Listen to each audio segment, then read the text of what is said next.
அவை தலைவருக்கு வணக்கம். இந்த பட்ஜெட் விளிம்புநிலை மக்களுக்கு விரோதமான ஒரு பட்ஜெட் என்பதை முதலில் வேதனையோடு பதிவு செய்ய விரும்புகிறேன். விவசாயிகளை, தொழிலாளர்களை வஞ்சிக்கிற பட்ஜெட்டாக இது உள்ளது. அது மட்டுமில்லாமல் தமிழ்நாடு உள்ளிட்ட இந்தி அல்லாத பிறமொழி பேசும் மாநிலங்களை குறிவைத்து பிஜேபி ஆட்சி இல்லாத அல்லது ஆள முடியாத மாநிலங்களை குறிவைத்து புறக்கணிக்கிற, வஞ்சிக்கிற ஒரு பட்ஜெட்டாக இருக்கிறது. தமிழ்நாட்டுக்கு இந்த பட்ஜெட்டில் எந்த ஒரு புதிய திட்டத்தையும் அறிவிக்கவில்லை, நிதி ஒதுக்கீடு செய்யவில்லை. ஏற்கனவே சமக்ரா சிக்ஷாவுக்கு ஒதுக்க வேண்டிய நிதி மறுக்கப்பட்டிருக்கிறது, 3542 கோடி. ஜல்ஜீவன் மிஷனுக்காக தமிழ்நாடு அரசு கோரிய 3100 கோடி மறுதளிக்கப்பட்டிருக்கிறது. தற்போது புதிய திட்டங்கள் எதுவும் அறிவிக்கப்படாமல் வஞ்சிக்கப்பட்டுள்ளது. மாநிலங்களுக்கு வரி வருவாயில் நிதியை பகிர்வு செய்வதற்கு 16வது நிதிக்குழுவுக்கு மாநிலங்களின் சார்பில் விடுத்த கோரிக்கை 50% உயர்த்த வேண்டும் என்பதாகும். ஆனால் மீண்டும் அதே 41% மட்டுமே ஒதுக்கீடு செய்வது என்ற முடிவை 16வது நிதிக்குழு பரிந்துரைத்துள்ளது. அதை பின்பற்றியிருக்கிறது அரசு. அதன்படி பார்த்தால் தமிழ்நாட்டுக்கு 4% மட்டுமே. அதிலும் தற்போது 1200 கோடி ரூபாயை குறைத்திருக்கிறது இந்த பட்ஜெட்டில் என்பதை வேதனையோடு நான் பதிவு செய்கிறேன்.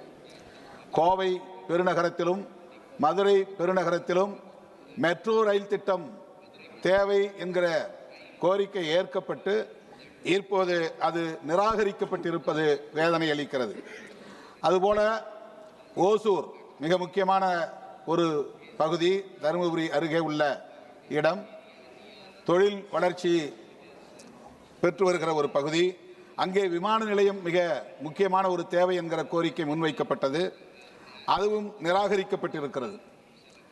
தமிழ்நாடு வளர்ச்சியடைந்து விடக்கூடாது என்கிற உள்நோக்கத்தோடு இவ்வாறு செய்யப்படுகிறதா என்ற கேள்வி எழுகிறது. அல்லது தமிழ்நாடு இந்தியாவுக்குள் ஒரு மாநிலமாக இருக்கிறதா இல்லையா என்கிற கேள்வி எழுகிறது. 100 நாள் வேலை திட்டத்தை பெயர் மாற்றி அறிவித்திருக்கிறீர்கள். 125 நாள் வேலையாக உயர்த்தி இருக்கிறோம் என்று அறிவித்திருக்கிறீர்கள். ஆனால் வளர்ச்சியடைந்த தமிழ்நாடு போன்ற மாநிலங்கள் அந்த 100 நாள் வேலை திட்டத்தை நடைமுறைப்படுத்த முடியாத அளவுக்கு அதற்கான விதிமுறைகளை, வரையறைகளை திருத்தம் செய்திருக்கிறீர்கள். தமிழ்நாடு வளர்ச்சியடைந்த மாநிலம், ஆகவே அங்கு 100 நாள் வேலை திட்டத்தை நடைமுறைப்படுத்த தேவையில்லை என்கிற அடிப்படையில் இந்த வரையறைகள் திருத்தப்பட்டிருக்கின்றன. கல்வியிலே, சுகாதாரத்திலே, தொழில் வளர்ச்சியிலே இன்றைக்கு இந்தியாவிலேயே முதல் மாநிலம் என்கிற தகுதியை பெற்றிருக்கிற ஒரு மாநிலம் தமிழ்நாடு. அந்த மாநிலத்தை மேலும் ஊக்கப்படுத்த வேண்டிய அரசு, அந்த மாநிலத்திற்கு மேலும் நிதியை ஒதுக்கீடு செய்து புதிய திட்டங்களை வழங்க வேண்டிய அரசு அதற்கு மாறாக தமிழ்நாட்டை வஞ்சிக்கும் உள்நோக்கத்தோடு செயல்படுவது கவலை அளிக்கிறது. பீகாருக்கு தேர்தல் நடந்தபோது புதிய புதிய திட்டங்கள் பீகாருக்கு அறிவிக்கப்பட்டது. ஆயிரக்கணக்கான கோடி நிதி ஒதுக்கீடு செய்யப்பட்டது. ஆனால் விரைவில் தமிழ்நாட்டிலே தேர்தல் நடைபெற உள்ளது. அப்படி தமிழ்நாட்டிலே தேர்தல் நடைபெறும் சூழலிலாவது, அந்த தேர்தலை கருத்தில் கொண்டாவது பாரதிய ஜனதா கட்சி அங்கே மக்களிடத்தில் வளர்ச்சி பெற வேண்டும் என்கிற எண்ணத்திலாவது நிதி ஒதுக்கீடு செய்திருக்கலாம். ஆனால் அவ்வாறு செய்யவில்லை. அதிலிருந்து என்ன தெரிகிறது என்றால், தமிழ்நாட்டுக்கு நிதி ஒதுக்கீடு செய்வதன் மூலம் எந்த பயனும் இல்லை. அங்கே பாஜக ஆட்சி வரப்போவதில்லை, எனவே அங்கு வெற்றி பெறப்போவதும் இல்லை, எனவே அங்கு நிதி ஒதுக்கீடு செய்ய வேண்டிய தேவையில்லை என்பதை மறைமுகமாக அது உணர்த்துகிறது. இது மிகுந்த கவலை அளிப்பதாகவும் இருக்கிறது இந்த ஓரவஞ்சனை நடவடிக்கை. அதுபோல வேலை வாய்ப்புகளை உருவாக்கக்கூடிய MSME துறைக்கும் வேளாண்மை துறைக்கும் போதிய நிதி ஒதுக்கீடு செய்திருக்க வேண்டும். அவ்வாறு செய்யவில்லை. தமிழகத்தில் இளைஞர்கள், வேலை வாய்ப்பில்லாத இளைஞர்களின் எண்ணிக்கை பெருகி இருக்கிறது.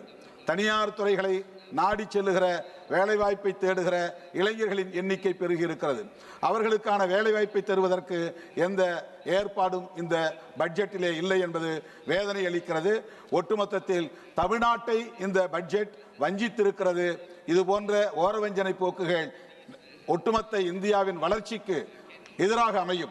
இந்தியாவில் அனைத்து மாநிலங்களும் ஒருங்கிணைந்த வளர்ச்சியை பெற வேண்டும் என்கிற உயரிய நோக்கத்தோடு பட்ஜெட் தயாரிக்கப்பட்டிருக்க வேண்டும். தமிழ்நாட்டை வஞ்சித்த இந்த பட்ஜெட்டை விடுதலை சிறுத்தைகள் கட்சியின் சார்பில் எதிர்ப்பு தெரிவித்து வாய்ப்புக்கு நன்றி கூறி அமர்கிறேன். நன்றி, வணக்கம்.